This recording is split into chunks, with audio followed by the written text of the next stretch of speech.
Assalamualaikum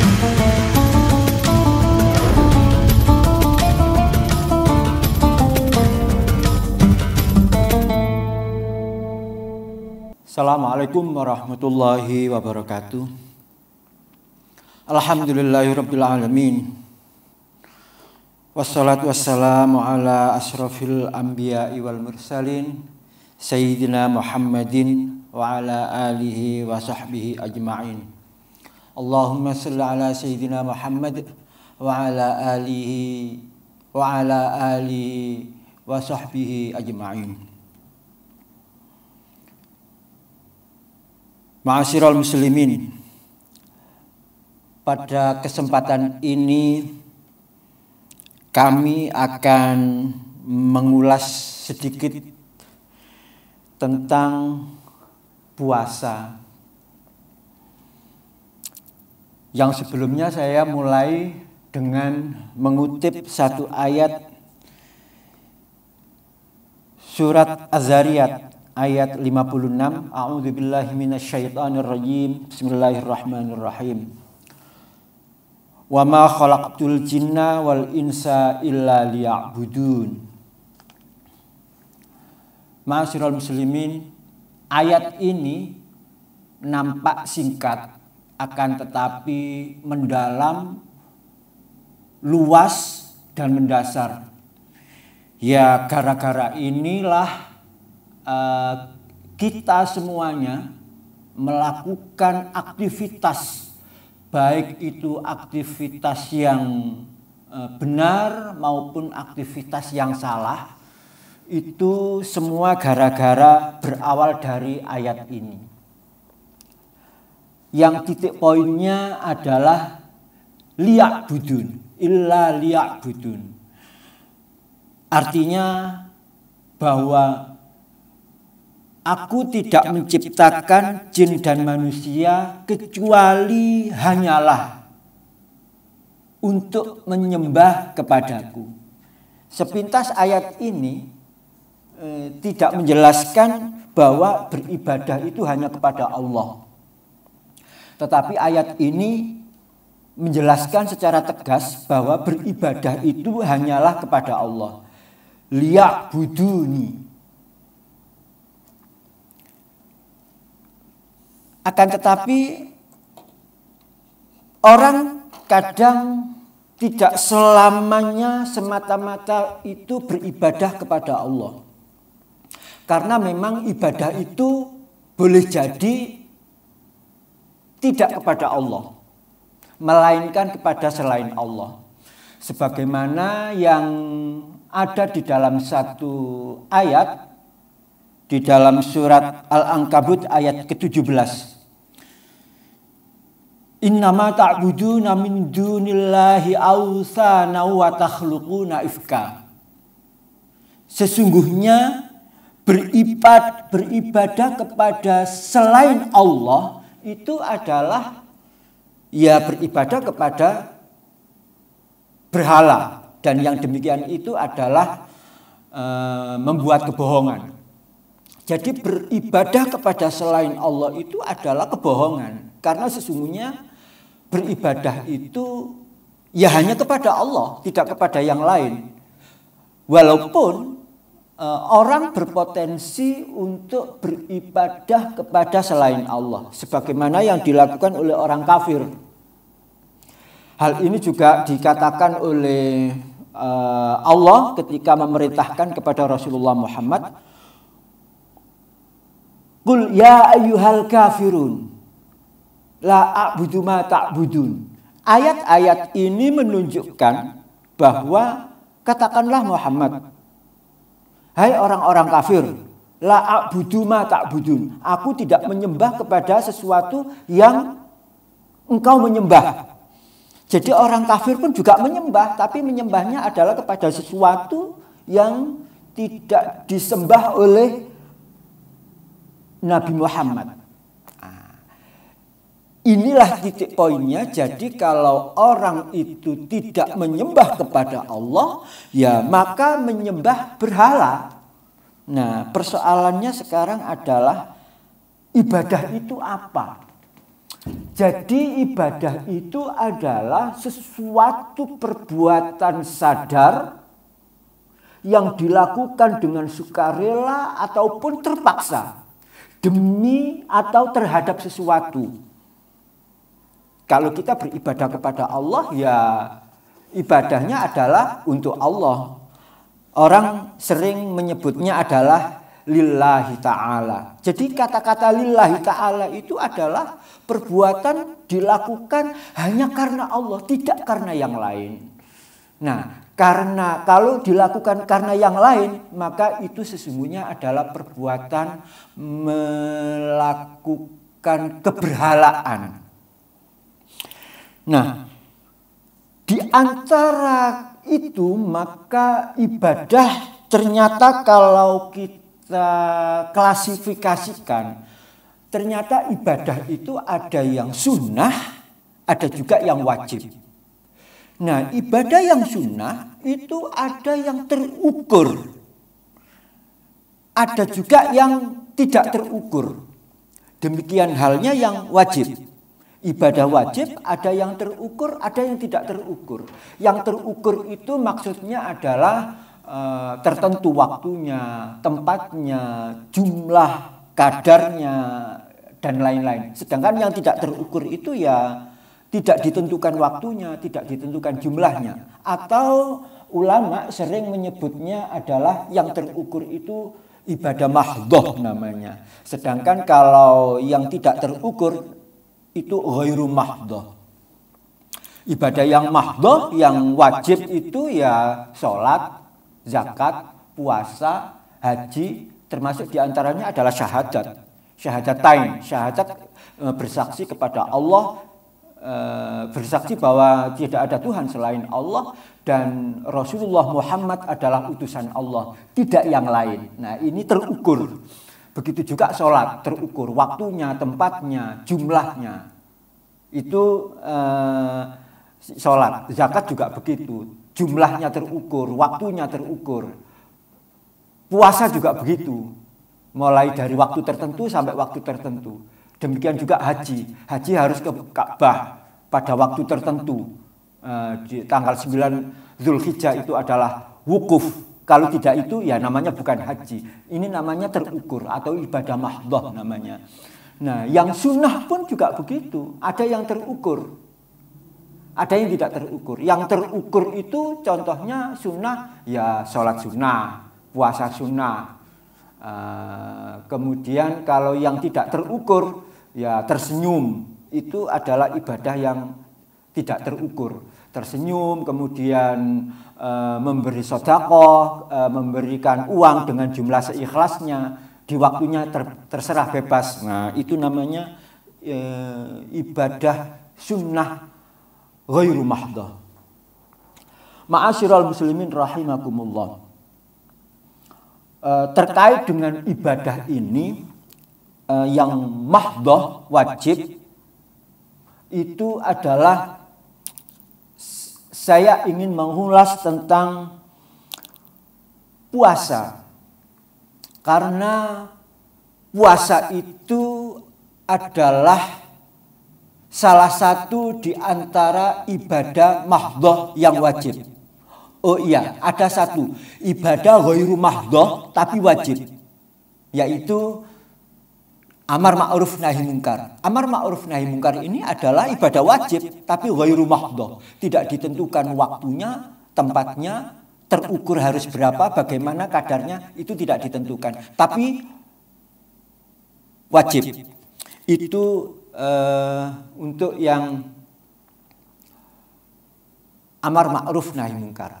Saya lanjutkan terhadap ibadah mahdhah yang wajib. Salah satunya adalah puasa.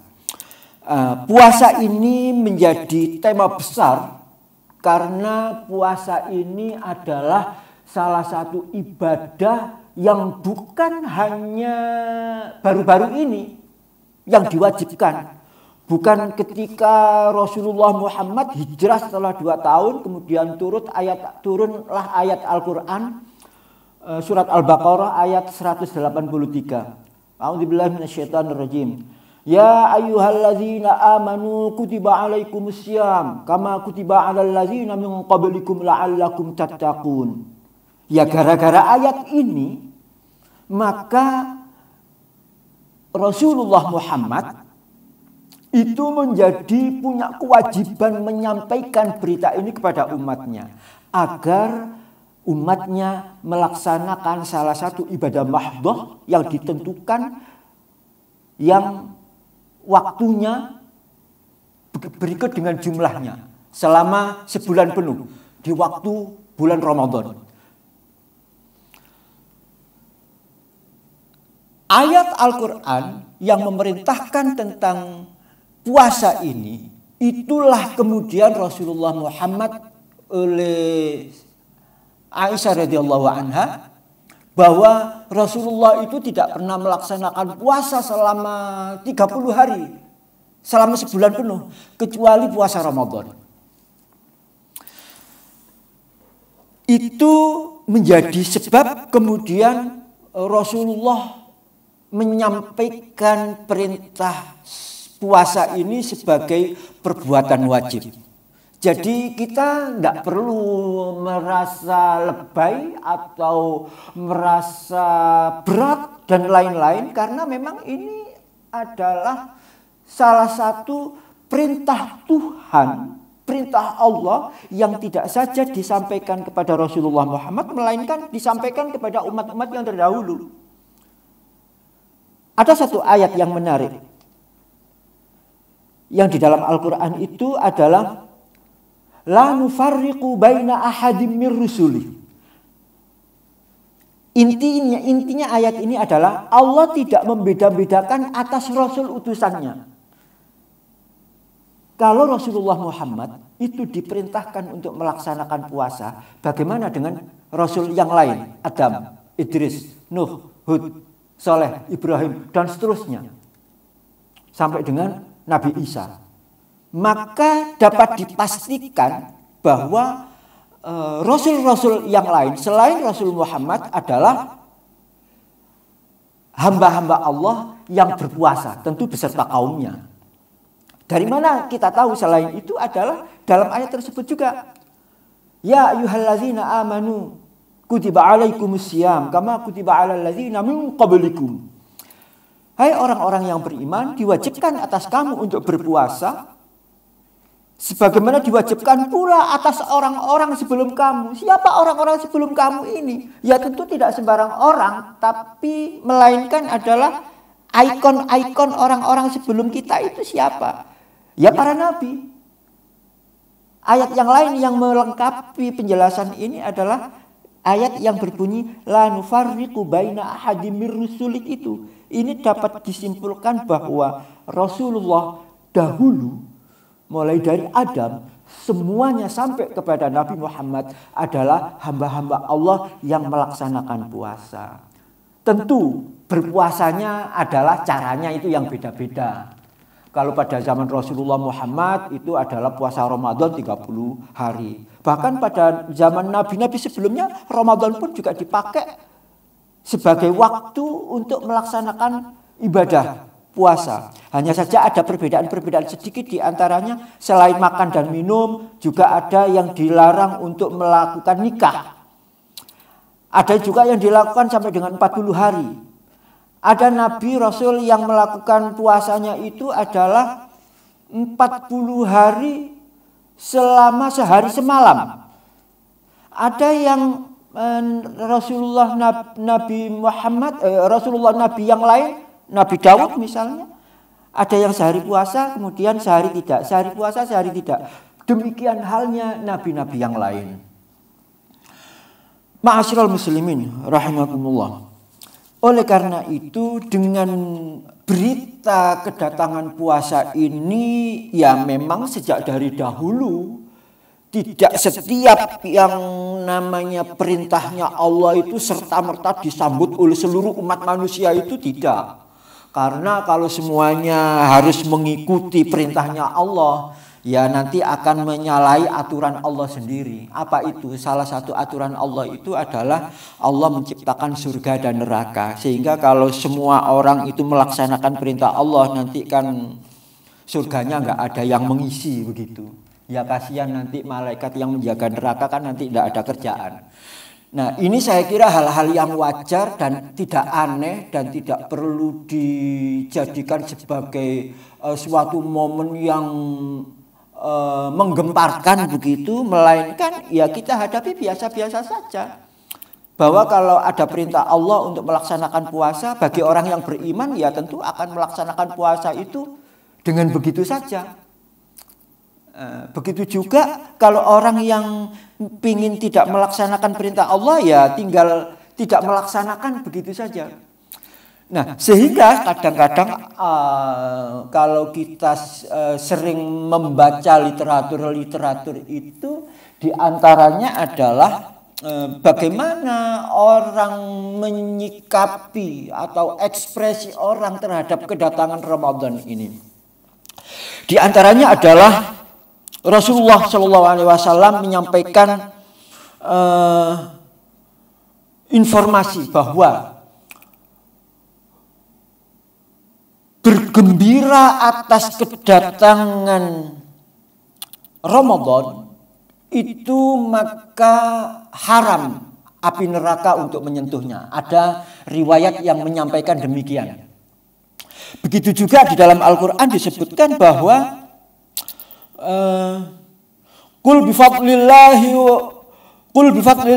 wa birahmatihi wa bidzalika falyafrahu huwa khairum mimma yajma'un. Surat Yunus ayat 58. Kita itu hendaklah bergembira kalau ada karunia dari Allah, kalau ada rahmat dari Allah. Karena orang bisa berpuasa itu bukan karena kesadarannya, bukan karena semata-mata kehebatannya, akan tetapi itu semata-mata adalah karena rahmat dari Allah. Orang tidak mendapatkan rahmat dari Allah atas melaksanakan ibadah puasa, maka sulit bagi orang itu untuk melaksanakannya. Itu yang pertama, bagaimana orang mengekspresikan dengan kedatangan Ramadan. Ya dengan berbagai konsekuensi tentunya. Di antaranya misal di rumah itu ibu menyiapkan makanan untuk berbuka puasa dan sahur. Dengan berbagai macam variasinya. Sambutannya sangat luar biasa demi mendapatkan ridha dari Allah, demi mendapatkan nilai ibadah. Karena menyediakan makanan buat orang yang berpuasa itu mendapatkan nilai ibadah. Sehingga ini dihadapi dengan senang. Itu antara lain. Termasuk diantaranya adalah memberikan hadiah kepada orang yang masih dalam keadaan lemah imannya, tetapi menyukai berita Ramadan ini, melaksanakan ibadah, kemudian supaya dia kadang-kadang anak kecil itu diminta untuk melaksanakan ibadah. Anak-anak silakan Ramadan berpuasa, nanti diberi hadiah, misalkan baju baru, kemudian uang saku, uang baru. Nah, ini adalah upaya-upaya untuk menggembirakan orang-orang yang menyambut dengan datangnya Ramadan. Itu yang pertama. Yang kedua adalah orang yang senantiasa membenci dengan kehadiran Ramadan itu. Karena dengan Ramadan itu akan mengganggu biasanya nih. Karena faktor ekonomi. Kalau faktor ekonomi terganggu, yang itu adalah sebabnya adalah gara-gara Ramadan, maka Ramadan menjadi penyebab untuk ekonomi terganggu. Sehingga orang yang mencintai harta biasanya itu membenci terhadap kedatangan Ramadan. Itu kelompok yang kedua. Atau dapat kita sebutkan bahwa orang yang membenci kedatangan Ramadan ini ya kurang lebih jatuhnya bernilai kafir. Karena ini adalah perintah Allah yang senantiasa dilaksanakan oleh orang-orang yang beriman. Dan itu dilakukan sejak dahulu. Sejak Nabi Adam sudah dilaksanakan.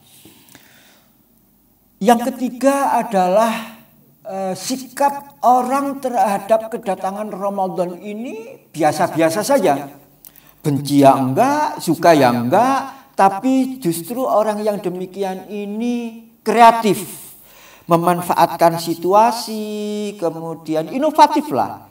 Ya kalau soal puasa ya enggak ikut, tapi kalau momen-momen puasa itu ya sangat dimanfaatkan. Contoh misalkan kalau orang habis hari raya, orang berhari raya itu pakai baju baru, sarung baru. Maka orang-orang yang tidak berkepentingan dengan puasa juga memanfaatkan momen ekonomi dengan berjualan baju. Jadi orang yang semacam ini masih mendapatkan berkah dengan datangnya Ramadan. Tetapi juga tidak membencinya, hanya memanfaatkan situasi dan momen. Yang lain-lain terkait dengan kedatangan Ramadan ini, misalkan saja orang yang statusnya adalah non-muslim otomatis tidak berpuasa, tapi momen-momen puasa senantiasa dimanfaatkan. Terutama ini kalau di Indonesia. Di Indonesia itu orangnya itu suka berbelanja, kemudian suka baju baru kalau hari raya, kemudian mayoritas adalah muslim. Tentu orang yang di pasar yang berjualan memanfaatkan momen-momen Ramadan ini tidak semuanya muslim. Yang non muslim juga banyak yang memanfaatkan momen ini untuk kepentingan bisnis. Nah, yang demikian ini tidak membenci juga tidak ya biasa-biasa saja. Hanya memanfaatkan momen begitu. Kira-kira itu ma'asyiral muslimin rahimakumullah yang senantiasa dirahmati oleh Allah, seperti apa ibadah puasa itu kemudian disikapi oleh orang dalam kehidupan sehari-hari. Kurang lebihnya mohon maaf. Ihdinas siratal mustaqim. Afwan. Billahi taufiq wal hidayah. Wassalamualaikum warahmatullahi wabarakatuh.